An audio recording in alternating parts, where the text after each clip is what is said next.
I want to thank the choir for the wonderful piece of music. The message in the song is very inspiring. Now this morning, the message that I'm going to share with you is premised upon a portion of scriptures which I think most of us are very familiar with. All right, let's turn to our Bible, the book of Genesis, chapter 11. And this was after the flood, when the ark rested upon the Mount Ararat, and the people came out of the ark and traveled from the east in the direction of a southwesterly direction. And they finally settled in a real estate, a place between the two rivers, River Tigris as well as River Euphrates. And it is known as the Plain of Shinar. As you can read in the first two verses, or second verse of chapter 11. And let me just begin by reading verse 1 and 2. And the whole earth was of one language and of one speech. And it came to pass, as they journeyed from the east, that they found a plain in the land of Shinar, and they dwelt there. And so you have these people who settled in this place, and what did they do? Well, in verse 4, it says that, and they said, "Let us build us a city and a tower."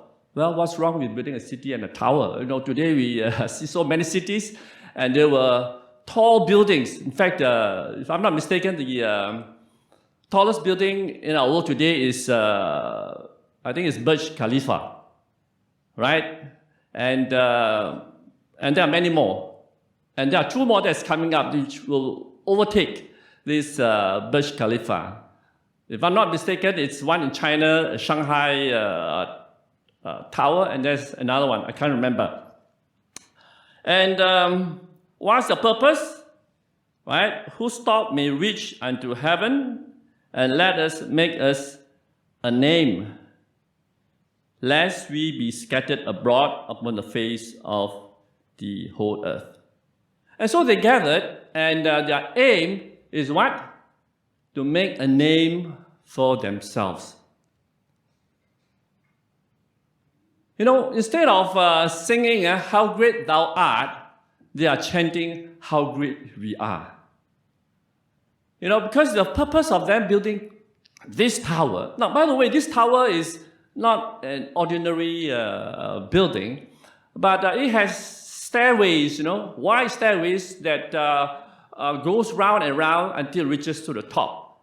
So people can walk around and round until they reach the top. And at the very top, there is a place of worship where they make sacrifices to their gods. So you can see that, you know, very soon after the flood, that is like perhaps around 200 years, you see what the people were beginning to do. 200 short years, they began to drift and move away from God, ignoring God's command and His will for them. And these people, they just refused to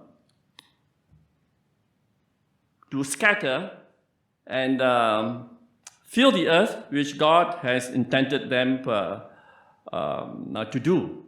Now, why would they go against God's will? Why would they rebel against God?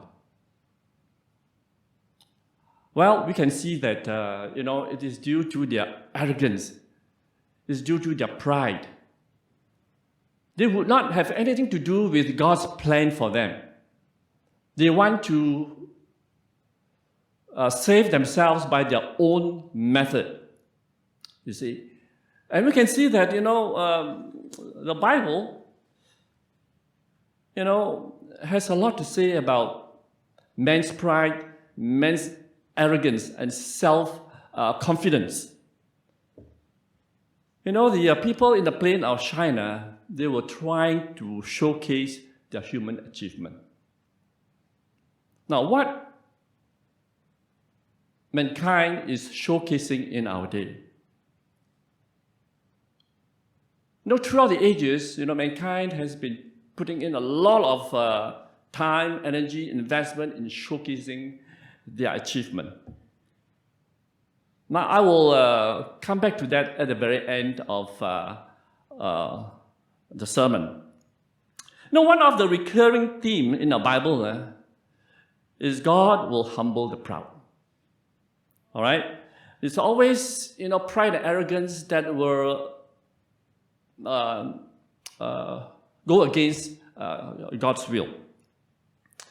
Human pride, throughout Bible history, directly opposes God's will. And we know that the Bible is filled with the exaltation that only God's name should be magnified and glorified. Every believer's attitude should be modeled after that of John the Baptist. Now, if you read the account in the four Gospels and in the book of John, what did John the Baptist say of Jesus? He must increase and I must decrease. And, he considered himself not worthy, he's unworthy to untie the shoelace of his sandals or the thongs of his sandals. But nonetheless, human pride continues to oppose God's will to this very day in which we are living in. Now, instead of making a name for ourselves,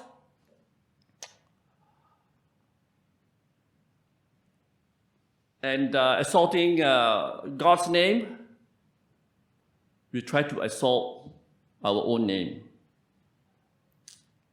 Now, in 2 Corinthians chapter 10, verse 18, let's turn to the book of 2 Corinthians chapter 10, verse 18.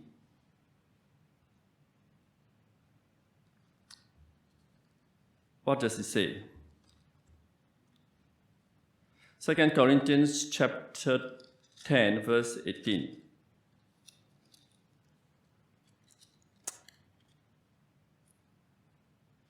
For not he that commendeth himself is approved, but whom the Lord commendeth.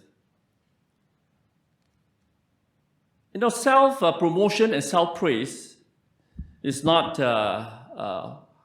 consistent with God's character. When you look at the encounter of Abraham with God, God promises Abraham in the next chapter of Genesis. He says that I will make your name great and you will be a blessing. Genesis chapter 12, verse 2. It is God who commands, and then that will be worthy of recognition. Now, the promise was not made only to Abraham, but to all who, like Abraham, having this saving faith in the Lord. Another way the people rejected doing God's will and strive to do their own is the final part of verse 4, where they say, we want to make a name for ourselves and not be scattered over the face of the whole earth. However, God's plan for the people was for them to be dispersed throughout the world. God's will for Noah and his descendants was to populate the earth and not for them to remain where they are. In Genesis chapter 9, verse 1, it says that God blessed Noah and his sons, saying to them, be fruitful and multiply and replenish the earth. Now, the same emphasis, the same command came again, and is repeated in verse 7. So how important it is.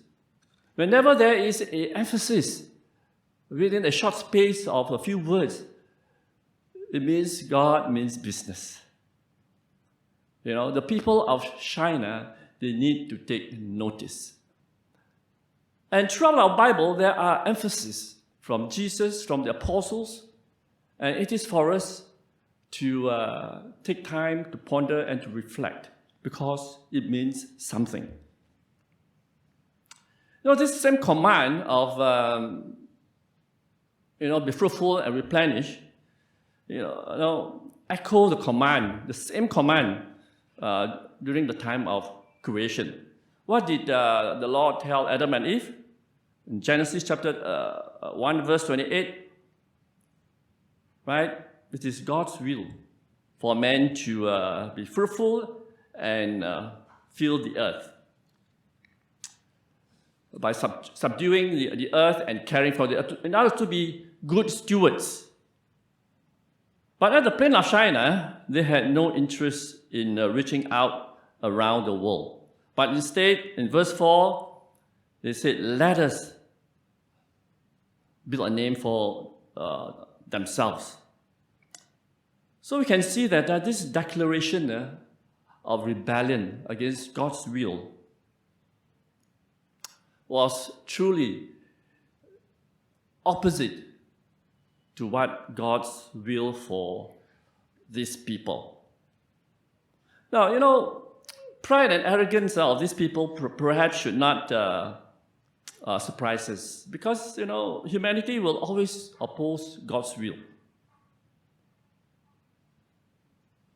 And you can read in the book of the Old Testament, and even the portion of the New Testament, and even today, man is seeking other ways of salvation instead of God's only way of salvation.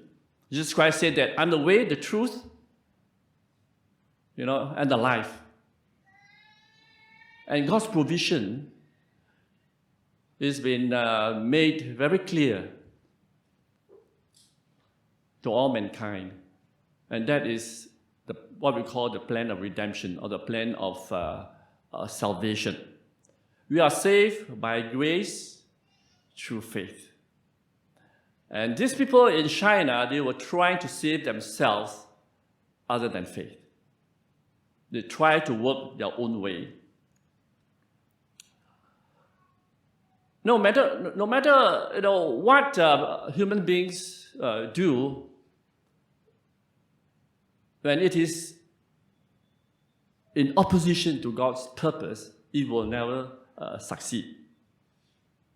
For the Bible teaches very clearly that God will always triumph, and He remains unfazed, untouched by humanity's effort to defy His will. Now, at this point, I would like to point out something interesting here. In verse 7, God says, let us go down. Let us. That two-word phrase, let us, reminds us of this phrase earlier on. When did God say let us earlier on? When He created before He created Adam and Eve, is it not? He said, let us make man in our image. Now, of course, these verses do not make use of the word Trinity. Today, we find that there are people who question the nature of God, Trinity. Oh, no, God doesn't do Trinity. But this is an indication. Let us. That means God is God the Son, God the Father, the Son, and the Holy Spirit. Let us. But I thought that this is a point with which we could look at,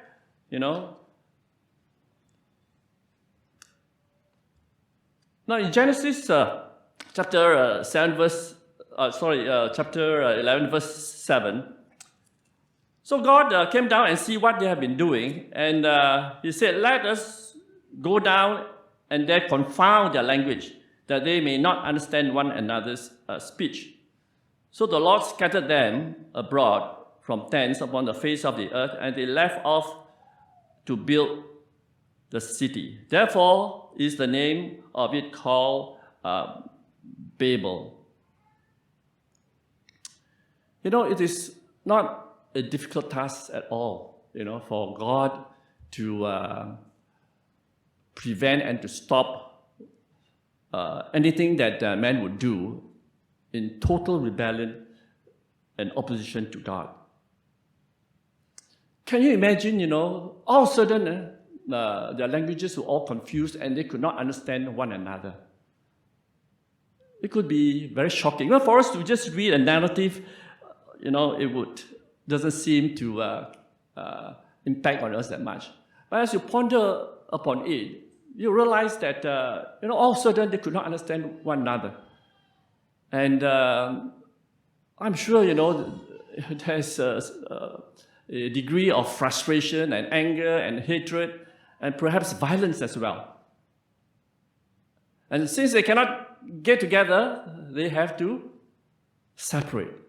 They have to go their separate ways. Now, why would God intervene? Well, in verse 5 and 6, let's take a look. The Lord came down to see the city and tower which the children of men built. And verse 6, and the Lord said, behold, the people is one, and they have all one language. And this they begin to do. And now nothing will be restrained from them, which they have imagined to do. That is the reason. But the question is, what is it? Have you ever thought, what is it that man is so capable of that God had to stop? Well, I would not say that God has stopped them, but God has delayed their creativity and whatever that they want to do. God did not stop, but rather God delayed by confusing their language and all that. I'd like to have you turn to the book of Psalms. Whatever men do, God will find a way to counteract. Psalms 33, I believe, Psalms 33, okay? Verse 10 and 11. And the Lord bringeth the counsel of the heathen to naught, to nothing, He maketh the devices of the people of none effect. The counsel of the Lord standeth forever, the thoughts of his heart to all generation. Blessed is the nation whose God is the Lord, and the people whom he hath chosen for his own inheritance. So we can see that humanity's opposition to God is no match as far as God is concerned. God is the one who made man in his image. And he created everything that is found on this earth. Now sometimes, we wonder, how is it possible for creatures to rebel against his creator? This is something which I find very difficult to understand. Why would Lucifer and 1/3 of the angels rebel against God in heaven? No, rebellion does not start here. Rebellion begins in heaven. Don't they have a sense of they being just a creature, created by the Creator, who has power over them? God could have stopped the rebellion right there and then by destroying Lucifer. Right there and then. But for the lesson, for the universe, God allows this rebellion to continue until such a time when God would have to intervene.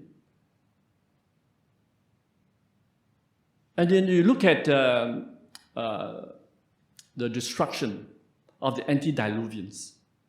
Now, it is just a mere 1,500 years and the flood came. Now, that's not a very long time. So you can imagine the works of Lucifer, we call Satan, and his fallen angels. They were so successful in corrupting the world at that time. And the Bible in Genesis chapter 6 tells us that God came down again. God came down. Just look at the plain of Shinar, and God also came down, to see what man was doing, and what was God's conclusion, what was God's declaration. He saw that the world was so wicked. It was filled with violence. How so? Because of their pride and arrogance. They moved away from God, and what happened? Evil takes over. And for God, to have to destroy the world tells us that the cup of God's wrath has been filled to the brim at that time. And God has no choice. And He has destroyed the earth.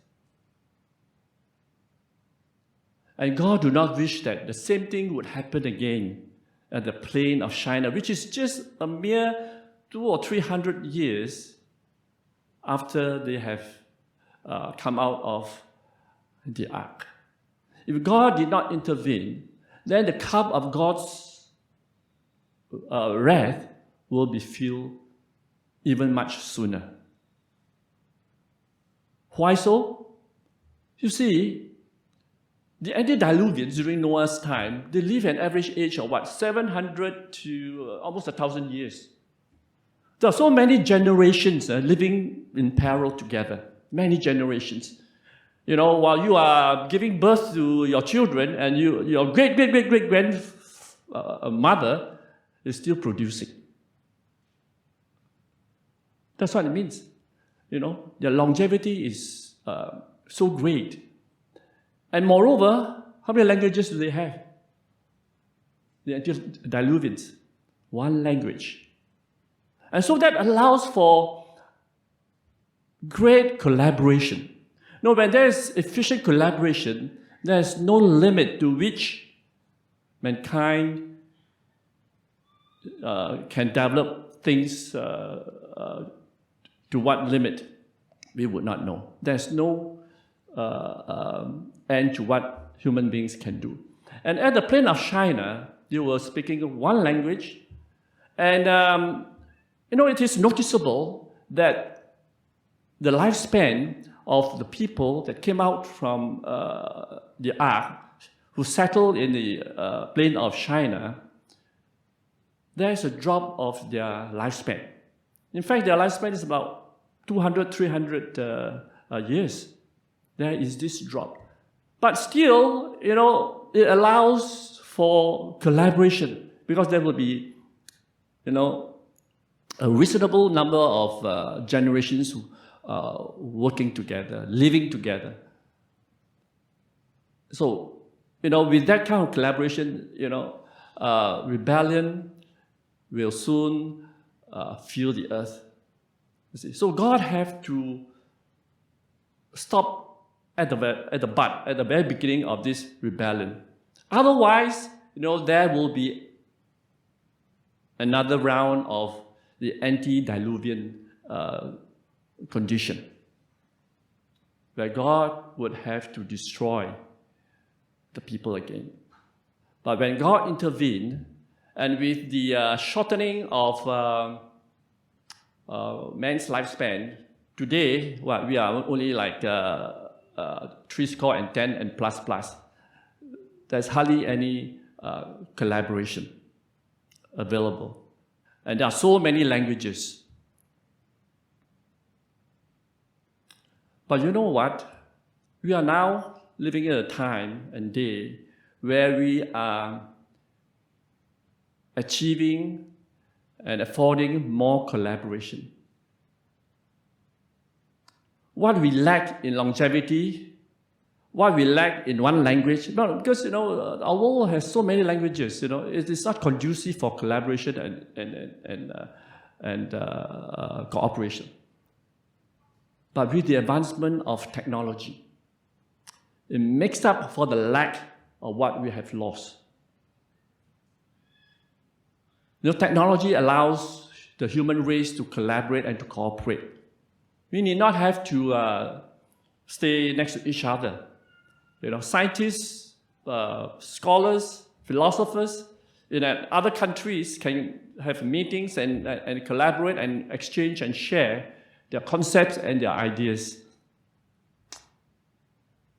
Look at during COVID, we all don't come together and have fellowship, right? We all meet online through Zoom, you see. See, God in His wise wisdom can foresee, right into the future as to what is going to happen. If you look at the time frame, from the Tower of Babel to the birth of Christ is about 2,000 years, right? This is approximate.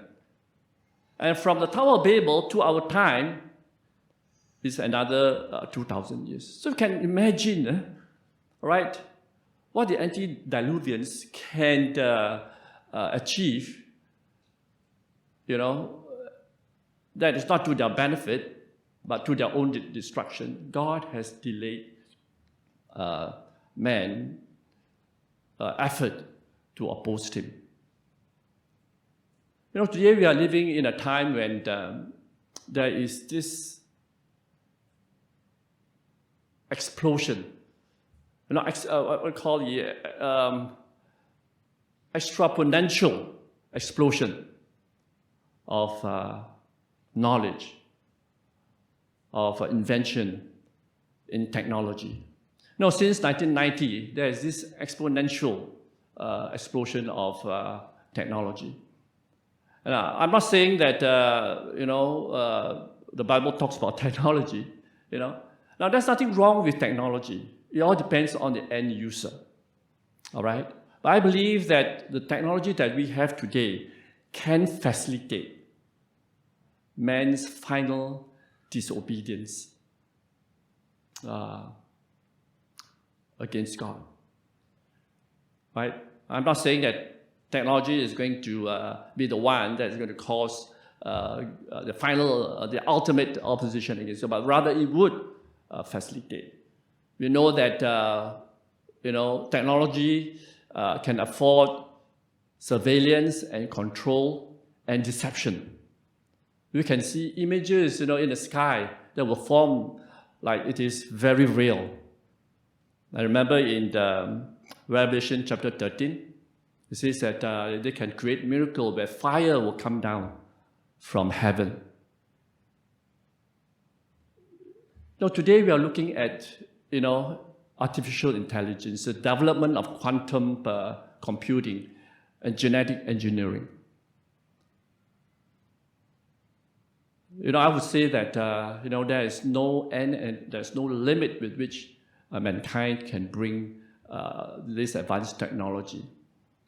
In fact, there are many research universities. I know that one out of University of Southern California, where scientists are trying to integrate technology with the human brain. Have you heard of that? To integrate advanced technology with the human brain. And there's one that is trying to download, our brain, our personality into a piece of silicone where they could put it in a counterfeit human form. Have you seen how humanoids work? Yeah, the question is to what end would this go on. Of course, this is something that will happen in the not too distant future, because it is still in the developmental stage. There will be counterfeit human beings.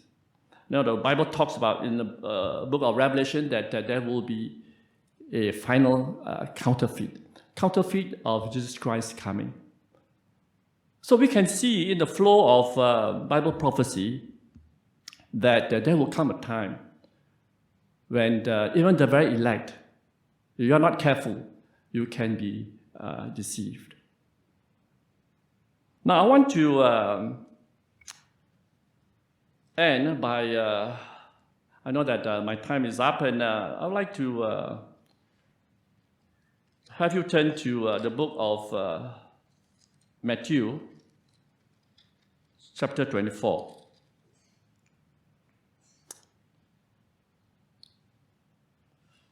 In verse 32, it says, "Now learn a parable of the fig tree. When his branch is yet tender, and putteth forth leaves, ye know that summer is nigh. So likewise, ye, when ye shall see all these things, know that it is near, even at the doors." God desires that we draw close to Him and to remain watchful and anticipate the signs of the time in which we are living. I know that especially our young people, most of us, we are living through this great time of the advancement of technology. We don't even realize the things that's going on around us. It's just like this proverbial frog. You put it in a pot of water, you slowly increase the temperature, and he does not realize that he's been boiled gradually to death. And this is the warning that Scriptures has given to us. May God bless all of us as we remain watchful and hopeful.